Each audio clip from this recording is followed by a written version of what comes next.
রাব্বুল আলামিনের কাছে সবচেয়ে বড় কবিরা গুনাহ, অনেক বড় কঠিন গুনাহ, কঠিন অপরাধ হচ্ছে তোমরা মুখে বলা একরকম, কাজের বেলা অন্যরকম, অর্থাৎ মুনাফিকি স্বভাব। এটা অনেক বড় কবিরা গুনাহ। কাজে এই স্বভাব মুসলমানদের ভেতরে থাকতে পারবে না। এই স্বভাব থেকে ফিরে আসতে হবে। মুখ এবং অন্তর একরকম হয়ে যাবে। খাঁটি ইমানদারের অন্তরে যা আছে মুখে তা প্রকাশ করবে এবং কাজে তা পরিণত করার চেষ্টা করবে। আলহামদুলিল্লাহ। আর মুনাফিক হচ্ছে মুখে একরকম, অন্তরে আরেক রকম। এটাকে কি বলা হয়? মুনাফিক। মুনাফিক একদিকে কাফেরের চেয়ে বেশি খারাপ। আর সেই মুনাফিকই বিশেষ করে ইহুদি জাতির ভেতরে ছিল। এখনো ইহুদি জাতি মুসলিম জাতির বিরুদ্ধাচরণ করছে। চিরশত্রু হিসাবে মুসলিম জাতিকে চক্রান্ত, মুসলিম জাতির বিরুদ্ধে বিভিন্ন রকমের চক্রান্ত, বিভিন্ন রকমের ষড়যন্ত্র, মুসলমান জাতির বিরুদ্ধে অভিযান, এইভাবে আপনার মুসলমানদেরকে ধ্বংস করার জন্য বিভিন্ন রকমের পায়তারা তারা চালিয়ে যাচ্ছে। ফিলিস্তিনি মুসলমানদের উপর অত্যাচার, জুলুম আপনার দীর্ঘদিন যাবৎ চালিয়েছে। এরপর লেবানন, এখন বর্তমানে সিরিয়ার উপর আক্রমণ চলছে। সিরিয়াকেও দখল করার জন্য চক্রান্তের ভিতর লিপ্ত আছে। আল্লাহ পাক ইহুদিদের চক্রান্ত থেকে মুসলমানদেরকে হেফাজত করুন। সকলে বলুন আমিন। তো মুহতারাম মুহাজিরিন, আল্লাহ রাব্বুল আলামিন পরের আয়াতের ভেতরে সাহাবাদের মনের আশা আকাঙ্ক্ষাকে ব্যক্ত, সাহাবাদের মনের আশা আকাঙ্ক্ষার পরিপ্রেক্ষিতে আয়াত নাজিল করে জানিয়ে দিয়েছেন, ওহে সাহাবা ইকরাম, ওহে মুসলিম জাতি, তোমরা চাও আল্লাহর প্রিয় বান্দা হওয়ার জন্য, আল্লাহর মহব্বতের বান্দা হওয়ার জন্য, তাহলে শুনে রাখো, আমি আল্লাহ পাক ঘোষণা করে জানিয়ে দিচ্ছি, ইন্নাল্লাহা ইউহিব্বুল্লাযীনা ইউকাতিলুনা ফি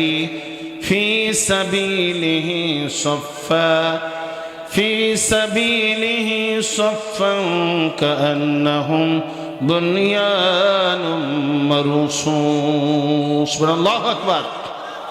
নিশ্চয় আল্লাহ রাব্বুল আলামিন তার ওই সমস্ত বান্দাদেরকে মহব্বত করেন, ভালোবাসেন, যেই সমস্ত বান্দারা ইকাতিলুনা, জিহাদ করে, চেষ্টা সাধনা করে, সংগ্রাম করে, ফি সাবিলিল্লাহ, আল্লাহর পথে পূর্ণাঙ্গ দিন জারি কায়েমের জন্য, আল্লাহর পথে জিহাদ করে দিন কায়েমের জন্য। কিসের জন্য?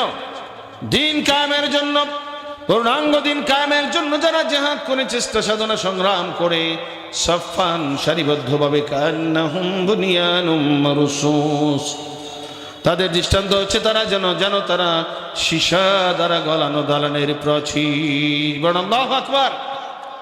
সীসা গলানো দালানের প্রাচীরের মতো একযোগ হয়ে, একতাবদ্ধ হয়ে, একযোগে যারা আল্লাহর পথে, আল্লাহর দিন জারি কায়েমের জন্য জিহাদ করে, তাদেরকে আল্লাহ রাব্বুল আলামিন ভালোবাসেন, তাদেরকে আল্লাহ মহব্বত করেন। আল্লাহ আমাদেরকে ভালোবাসুক, এটা আমরা চাই কিনা? সবাই চাই কিনা? আল্লাহর মহব্বত, আল্লাহর ভালোবাসা কারা কারা পাইতে চায়? হাত তুলে দেখাই। আল্লাহ কবুল করুন বলে আমিন। আরো জোরে হবে আমিন। তাহলে আল্লাহর পথে, আল্লাহর দিন জারি কায়েমের জন্য জিহাদ করতে হবে, চেষ্টা সাধনা সংগ্রাম করতে হবে। কান্নাহুম বুনিয়ানুম মারসুস, যেন তারা সীসা গলানো দালানের প্রাচীর। অন্যত্র আল্লাহ পাক বলেছেন, ওয়াতাসিমু বিহাবলিল্লাহি জামিআন ওয়া লা তাফাররাকু। আল্লাহ পাক ঘোষণা করেছেন, ওহে আমার ইমানদার বান্দাগণ, তোমরা আমার রজ্জুকে, আমার রশিকে একযোগে একতাবদ্ধ হয়ে ধারণ করো। ওয়া লা তাফাররাকু, ভাগে ভাগে বিচ্ছিন্ন হয়ে না। ভাগে ভাগে বিচ্ছিন্ন হলে এটা হারাম, এবং ভাগে ভাগে বিচ্ছিন্ন যারা হবে তাদের জন্য কঠিন আযাবের কথা আল্লাহ পাক বলেছেন। তো মুহতারাম মুহাজিরিন, একযোগে থাকতে হবে। আল্লাহর রজ্জু, আল্লাহর রশি, ব্যাখ্যায় লেখা আছে বিশ্ব নবী করিম সাল্লাল্লাহু আলাইহি ওয়াসাল্লাম। আল্লাহু আকবার। আল্লাহর রশির এক মর্ম হলো নবীজি, নবীজির নেতৃত্বে একযোগে থাকতে হবে। এখন আমরা নবী পাই নাই, নবীর বর্তমানে নায়েবে নবী পেয়েছি। নায়েবে নবীর নেতৃত্বে একযোগে আমাদেরকে থাকতে হবে। একযোগে সীসা গলানো দালানের প্রাচীরের মতো একতাবদ্ধ হয়ে যদি আমরা চলতে পারি, তাহলে নির্ঘাত আমাদের জন্য নিশ্চিত, আমাদের জন্য আল্লাহর পক্ষের বিজয় চলে আসবে। আলহামদুলিল্লাহ। জিকির করুন সুবহানাল্লাহ ওয়াল হামদ।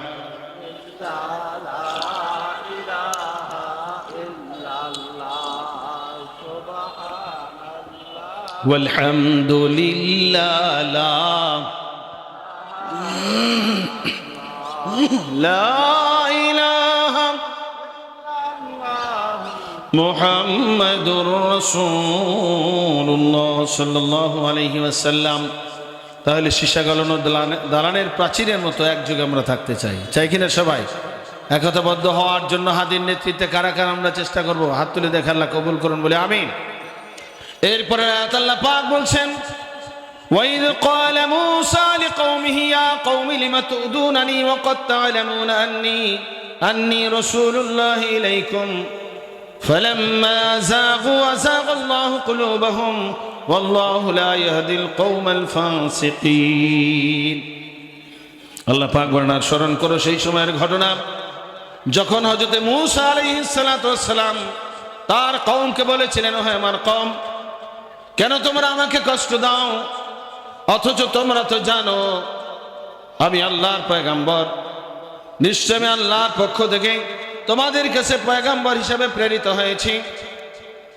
অতঃপর যখন তারা বক্র হয়ে গেল, আল্লাহ পাক তাদের অন্তরকেও বাঁকা করে দিলেন। বলে নাউজুবিল্লাহ। তো মোহতারাম হাজিরিন, মূসা আলাইহিস সালামকে বনী ইসরাইল অনেক কষ্ট দিয়েছে। তাওরাত কিতাব আনার জন্য তুর পাহাড়ে পাঠিয়েছে বনী ইসরাইল। যুদ্ধের হুকুম ফরজ করার জন্য আবেদন করেছে। যুদ্ধ ফরজ হওয়ার পরে বলেছে যে আপনি এবং আপনার খোদা গিয়ে যুদ্ধ করুন, আমরা এখানে বসলাম, আমরা যাইতে রাজি না। বলে নাউজুবিল্লাহ। এইভাবে নীল নদ পার হয়েছে মূসা আলাইহিস সালামের উসিলায়, লোহিত সাগর পার হয়েছে। পার হওয়ার পরে এক পর্যায়ে দেখা যায় 6 লক্ষ বনী ইসরাইল 6000 বাদে সব সামিরির চক্রান্তে স্বর্ণের দ্বারা বানানো গরু বাছুরের পূজক হয়ে গেছে, গরু পূজক হয়ে গেছে। বলেন নাউযুবিল্লাহ। তো এইভাবে মূসা আলাইহিস সালামকে অনেক কষ্ট দিয়েছেন। এর মাধ্যমে আল্লাহ পাক বিশ্বনবীকে সান্ত্বনা বাড়ি দিচ্ছেন, হে বিশ্বনবী, আপনাকে যে কাফেররা কষ্ট দিচ্ছে, ইহুদিরা কষ্ট দেয়, খ্রিস্টানরা কষ্ট দেয় এবং কাফের মুশরিক তারা আপনাকে কষ্ট দেয়, আপনার পূর্বে মূসা নবীকে ওইরকম কষ্ট দিয়েছিল। কাজে আপনি মনে কষ্ট নেবেন না, বরং এটা আল্লাহর পক্ষের পরীক্ষা ধারণা করতে হবে। এইভাবে খাঁটি ইমানদারদের উপরে বিভিন্ন পরীক্ষা আসে কিনা? পরীক্ষা আসে আল্লাহর পক্ষ থেকে ইমানদারদের গুনাহ মাফ করার জন্য, গুনাহ না থাকলে পরজগতে দরজা বুলন্দ করার জন্য। বলেন আল্লাহু আকবার। এরপর আল্লাহ পাক বলেছেন, যখন তারা বক্র হয়ে গেল, মূসা নবীর বিরুদ্ধে চক্রান্ত করতে করতে এদের দিলটা একদম মুর্দা হয়ে গেল। তারা কাফের শ্রেণীভুক্ত যখন হয়ে গেল, আল্লাহ পাক দেখলেন যে এরা আর কোনোদিন হেদায়েত হবে না। পরে আল্লাহ পাক তাদের অন্তরটাকেই বাঁকা করে দিলেন। আর এই ধরনের ফাসিকদেরকে আল্লাহ পাক হেদায়েত দান করেন না। বলেন নাউযুবিল্লাহ। নবীর বিরুদ্ধাচরণ যারা করবে, নবীর বর্তমানে নায়েবে নবীর বিরুদ্ধাচরণ যারা করবে, তাদের ভাগ্যে হেদায়েত নসিব হবে না। এমনকি খাঁটি হাদি থেকে যারা দূরে থাকবে, তাদের ব্যাপারে হাদিসের মধ্যে এসেছে, যাদের গলায় বায়াত নাই, অর্থাৎ খাঁটি হাদির ইত্তেমা অনুসরণ করে তার নির্দেশ মতো জীবন পরিচালনা করতে রাজি না, তার কাছে বায়াত গ্রহণ করে নাই, মাতা মাইতাতাল জাহিলিয়া, তার মৃত্যুটা ইসলামী মৃত্যু হবে না, বরং আইয়ামে জাহিলিয়াতের কুফরি মওত তাদের ভাগ্যে নসিব হবে। বলেন নাউযুবিল্লাহ। নবীর বর্তমানে নায়েবে নবীদের সাথেও যারা এরকম খারাপ আচরণ করবে, বিরুদ্ধাচরণ করবে, তাদের পরিণতিটাও অনেক খারাপ হয়ে যাবে। এইভাবে আল্লাহ রাব্বুল আলামিন হযরত ঈসা আলাইহিস সালাতু ওয়াস সালামের বর্ণনা প্রদান করেছেন পরের আয়াতের মধ্যে। আল্লাহ পাক বলছেন, ওয়া ইয ক্বালা ঈসা ইবনু মারইয়াম, ঈসা ইবনু মারইয়াম ইয়া বনি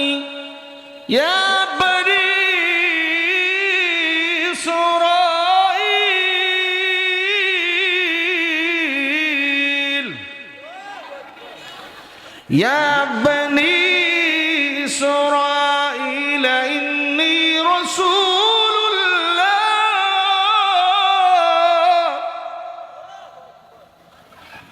إني رسول الله إليكم مصدقا لما بين يدي من التوراة ومبشرا برسول يأتي من بعد اسمه أحمد। الله أكبر। আল্লাহ পাক বলছেন স্মরণ করুন সেই সময়ের ঘটনা যখন হযরত ঈসা ইবনে মারইয়াম মরিয়ম পুত্র ঈসা আলাইহিস সালাতু ওয়াস সালাম বনি ইসরাঈলদেরকে লক্ষ্য করে বলেছিলেন, হে বনি ইসরাঈল সম্প্রদায়, নিশ্চয় আমি তোমাদের কাছে আল্লাহর পক্ষ থেকে নবী অর্থাৎ রাসূল, আল্লাহর পক্ষে রাসূল হিসেবে প্রেরিত হয়েছি। আর আমি তোমাদের কাছে যেই কিতাব আছে তাওরাত কিতাব, সেই কিতাবের আমি সত্যায়ন করছি। আর এমন এক নবীর সুসংবাদ আমি প্রদান করছি, যেই নবী আমার পরে আসবেন, যার নাম হবে আহমদ। বলুন আল্লাহু আকবার। নবীজির নাম আসমানে আহমদ, জমিনে মুহাম্মদ। সবচেয়ে প্রশংসিত নবী আমাদের নবী। বলুন আলহামদুলিল্লাহ। মুহতারাম হাজিরিন, এইভাবে হযরত ঈসা আলাইহিস সালাতু ওয়াস সালাম দুইজন নবীর ব্যাপারে সত্যায়ন করেছেন। একজন নবী হলেন হযরত মুসা আলাইহিস সালাম। মুসা আলাইহিস সালামের থেকে যে তাওরাত নাজিল হয়েছে সেই তাওরাতের উনি সত্যায়ন করেছেন। এবং ওনার পরে আরেকজন পয়গম্বর, তিনি হলেন আমাদের নবী, দো জাহানের সর্দার সাইয়্যিদুল মুরসালিন মুহাম্মদুর রাসূলুল্লাহ আহমদুর রাসূলুল্লাহ সাল্লাল্লাহু আলাইহি ওয়াসাল্লাম ওনার সুসংবাদ দান করেছেন। আল্লাহু আকবার।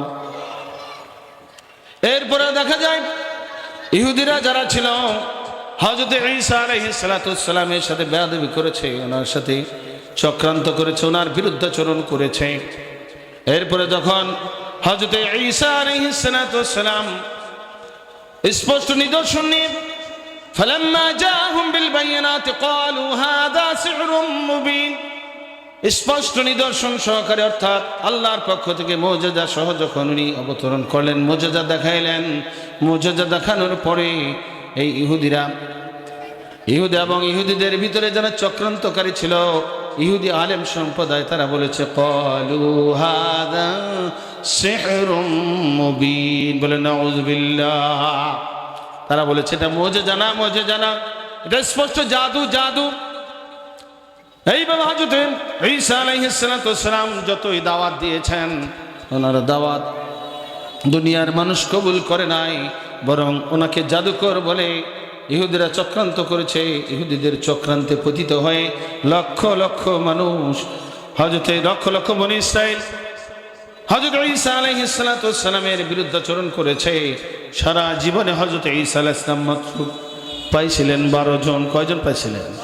ঈসা আলাইহিস সালামের হাতে ঈমান কবুল করেছেন, ঈসা আলাইহিস সালামের কলমা পড়ে দিন কবুল করেছিলেন মাত্র 12 জন। কয়জন? 12 জনের চক্রান্ত ছিল ইহুদিদের।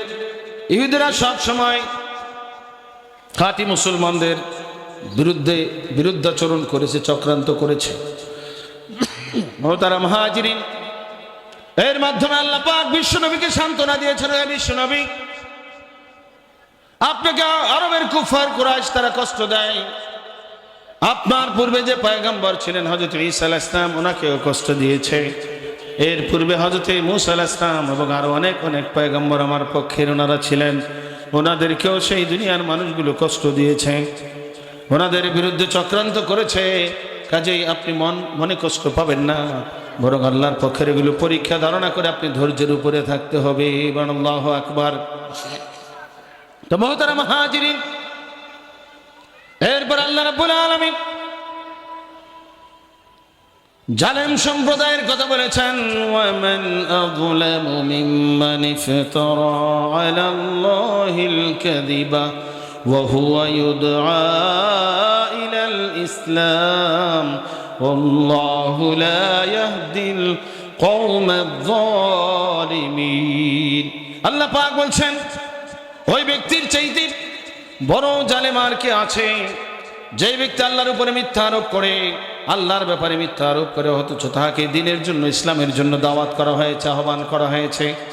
সত্যিকার ইসলামের আহ্বান দলিল পাওয়ার পরেও যারা সঠিক দিন কবুল করবে না, আল্লাহর দ্বীনের ব্যাপারে বিরুদ্ধাচরণকারী হবে, তারা হলো সবচেয়ে বড় জালেম। বলেন নাউযুবিল্লাহ। সবচেয়ে বড় জালেম, দলিল প্রমাণ পাওয়ার পরেও যারা সত্যটাকে অস্বীকার করে, সঠিক দিনের দলিল পেয়েও যারা এই দিন কবুল করে না, বরং আল্লাহর উপরে মিথ্যা আরোপ করে। তাফসীরের ভিতরে এসেছে আল্লাহর ব্যাপারে ভ্রান্ত ধারণা তারা করেছিল, আল্লাহর সন্তান আছে, আল্লাহর পিতা আছে, মাতা আছে, এইরকম ভাবে মুশরিকদের বিভিন্ন রকমের ধারণা, আল্লাহর ব্যাপারে তারা মিথ্যা ধারণা করেছে, বলে নাউযুবিল্লাহ। এবং আল্লাহর দ্বীনের ব্যাপারে দলিল পেয়ে আহ্বান পাওয়ার পরে যারা মিথ্যা আরোপ করবে তারা সবচেয়ে বড় জালেম। এবং এই জালেম শ্রেণীদেরকে আল্লাহ পাক হেদায়েত দান করেন। আল্লাহু লা ইয়াহদিল কওমায যালিমিন, এই জালেম সম্প্রদায়কে আল্লাহ পাক হেদায়েত দান করেন না। يريدون ليطفئوا نور الله بأفواههم والله متم نوره ولو كره الكافرون। তারা চায় মুখের ফু দিয়ে, ফুৎকার দিয়ে আল্লাহ পাকের আলোকে নিভিয়ে দিতে, আল্লাহর দ্বীনকে দুনিয়া থেকে মিটিয়ে দিতে।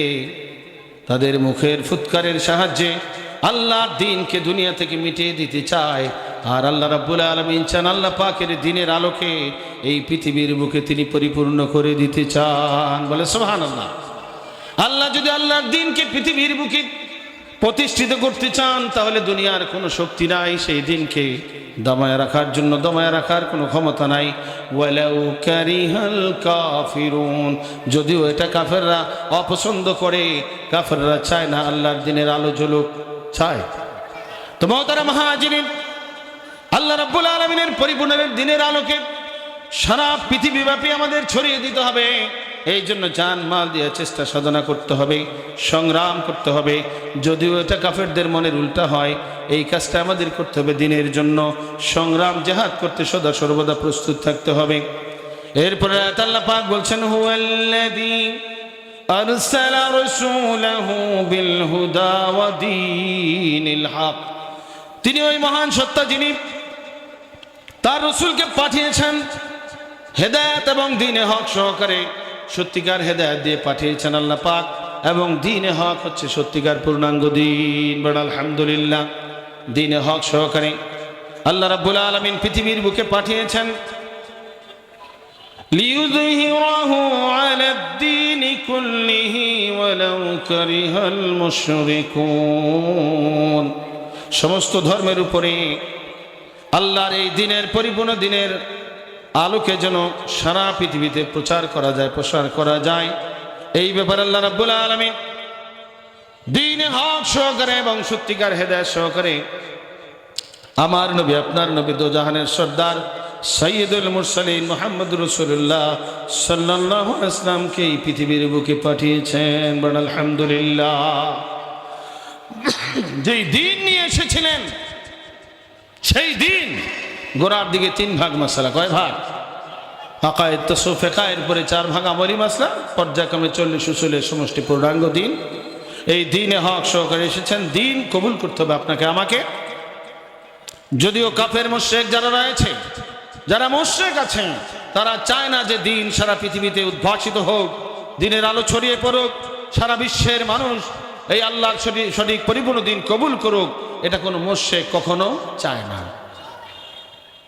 কিন্তু ইমানদার বান্দারা যদি আল্লাহর বিধান মতো, আল্লাহর আইন কানুন বিধিবিধান মেনে জীবন পরিচালিত করে, আল্লাহর বিধান মতো দ্বীনের কাজ যদি তারা করে, অবশ্যই আল্লাহ পাকের দ্বীনের বিজয় চলে আসবে। আর এই জন্য আল্লাহ পাক ইমানদার বান্দাদেরকে ডাক দিয়ে বলছেন, ইয়া আইয়ুহাল্লাযীনা আমানু হাল আদুল্লুকুম আলা তিজারাতিন তুনজিকুম মিন আযাবিন আলীম। ও হে ইমানদার বান্দাগণ, আমি কি তোমাদেরকে এমন এক তেজারতের কথা বলবো?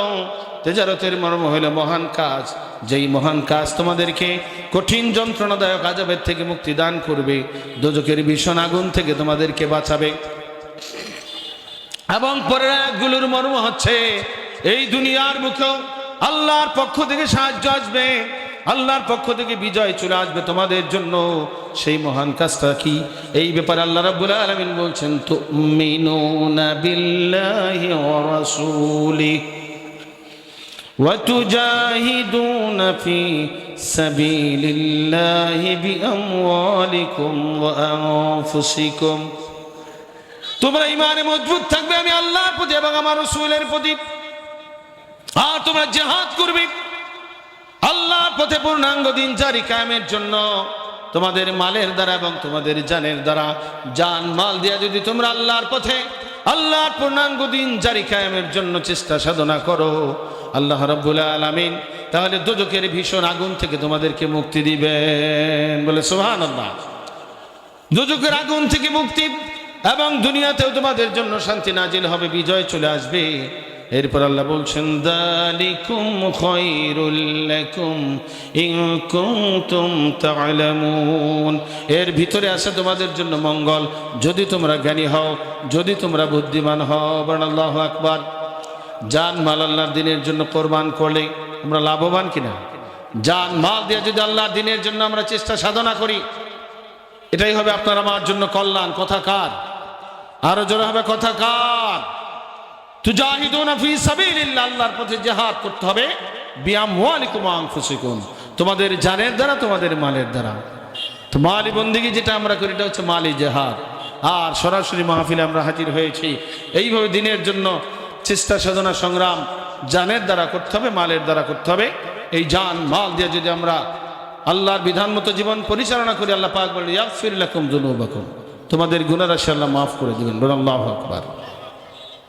ওয়াইদখিলকুম জান্নাত জান্নাতিন তাজরি মিন তাহতিহাল আনহার, এমন জান্নাতে তোমাদেরকে ঢুকাবেন যেই জান্নাতের তলদেশ দিয়ে নহর প্রবাহমান রয়েছে। মুহতারাম হাজিরিন, নহর প্রবাহমান জান্নাত তাজরি মিন তাহতিহাল আনহার, এবং আল্লাহ পাক বলেন মাসাকিন তাইয়্যিবাতান ফি জান্নাতি আদনিন যালিকাল ফাওজুল আযীম, এবং জান্নাতুল আদনের ভিতরে তোমাদের জন্য চিরস্থায়ী বসবাসের জায়গা করে দিবেন। তিনি কে? আরো জোরে হবে। জান্নাতের ভিতরে বসবাসের জায়গা তিনি করে দিবেন। তিনি কে? আল্লাহ পাক। আমাদের জন্য জান মাল দিয়ে যদি আমরা আল্লাহর দিনের জন্য, আল্লাহর পরিপূর্ণ দিন জারি কায়েমের জন্য চেষ্টা সাধনা সংগ্রাম করি, তাহলে গুনাহ রাশি মাফ করে দিবেন। তিনি কে? এরপরে গুনাহ রাশি মাফ করে জান্নাতে প্রবেশ করাবেন। তিনি কে? এবং জান্নাতুল আদনের ভিতরে চিরস্থায়ী বসবাসের জায়গা করে দিবেন। সেই চিরস্থায়ী জান্নাত আমরা কারা কারা পেতে চাই? হাত তুলে দেখাই। আল্লাহ কবুল করুন বলে আমিন। এই জন্য হাদি ধরতে হবে, পূর্ণাঙ্গ দিন শিক্ষা করে আমল করতে হবে, পূর্ণাঙ্গ দিন জারি কায়েমের জন্য চেষ্টা সাধনা সংগ্রাম করতে হবে। আল্লাহ আমাদের সকলকে তৌফিক দান করুন বলে আমিন। ওয়া মা তৌফিক ইল্লা বিল্লাহ। আসসালামু আলাইকুম ওয়া রাহমাতুল্লাহ।